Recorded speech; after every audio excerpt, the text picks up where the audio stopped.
केनापारा पर्यटन स्थल का 80 करोड़ रुपए से होगा कायाकल्प। आज आएंगे अतिरिक्त सचिव मनोज झा। छत्तीसगढ़ के सूरजपुर जिले में स्थित केनापारा पर्यटन स्थल की बदहाल तस्वीर के बीच अब सुधार की उम्मीद फिर से जग उठी है। कोयला मंत्रालय के अतिरिक्त सचिव मनोज कुमार झा 27 मार्च की देर शाम विश्रामपुर पहुंच रहे हैं, जहां वे इस महत्वाकांक्षी परियोजना की जमीनी हकीकत परखेंगे और इसके पुनर्विकास की दिशा तय करेंगे। वहीं वे 28 मार्च को एसीसीएल और प्रशासनिक अफसरों के साथ पर्यटन स्थल का अवलोकन करेंगे। उनके इस दौरे को आगामी बड़े निर्णयों और संभावित केंद्रीय स्तर के निरीक्षण की तैयारी के रूप में देखा जा रहा है। एसीसीएल विश्रामपुर क्षेत्र की वर्षों से बंद पड़ी ओपन कास्ट खदान को माइस क्लोजर मद से जिला प्रशासन के सहयोग से केनापारा पर्यटन स्थल के रूप में विकसित किया गया था, जो प्रशासनिक रखरखाव की वजह से बदहाल स्थिति में है।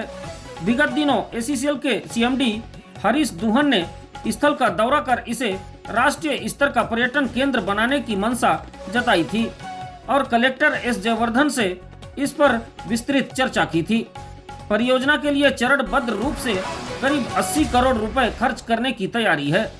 अतिरिक्त सचिव मनोज कुमार झा अपने प्रवास के दौरान ट्रांजिट कैंप में प्रोजेक्टर के माध्यम से केनापारा पर्यटन स्थल और इसके विकास की विस्तृत योजना की जानकारी लेंगे।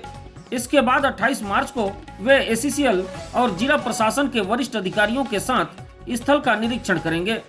निरीक्षण के दौरान वे बंद ओसियम खदानों में फ्लाईएश भराव, सोलर पावर प्लांट और 413 हेक्टेयर भूमि में किए गए पौधरोपण कार्यों का भी जायजा लेंगे। माना जा रहा है कि यह दौरा केंद्रीय कोयला मंत्री जी किशन रेड्डी के संभावित दौरे की पूर्व तैयारी का हिस्सा है।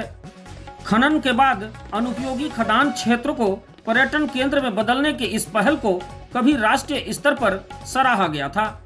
जलाशय, बोटिंग, फ्लोटिंग, रेस्टोरेंट और मछली पालन जैसी गतिविधियों ने न सिर्फ पर्यटन को बढ़ावा दिया, बल्कि स्थानीय महिला स्वयं सहायता समूहों को रोजगार भी उपलब्ध कराया। अब स्थानीय लोगों को उम्मीद है कि प्रशासन और एसीसीएल के संयुक्त प्रयासों से केनापारा पर्यटन स्थल एक बार फिर अपनी पुरानी पहचान और रौनक हासिल करेगा। करीब 7 करोड़ रुपए की लागत से विकसित यह पर्यटन केंद्र वर्तमान में बदहाली का शिकार है। रख रखाव के अभाव में यहाँ की मूल सुविधाएं चरमराई हुई है। पहाड़ी पर बने बांस के कॉटेज क्षतिग्रस्त हो चुके हैं, जिनसे टीवी, फ्रिज और एसी जैसे उपकरण गायब हैं। झूले टूट चुके हैं और लाइट पोल भी नदारद है, जिससे पूरे क्षेत्र में अव्यवस्था नजर आती है।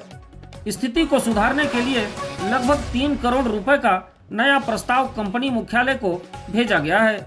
स्वीकृति मिलने के बाद केंद्र को पुनः आकर्षक और व्यवस्थित बनाने की योजना है।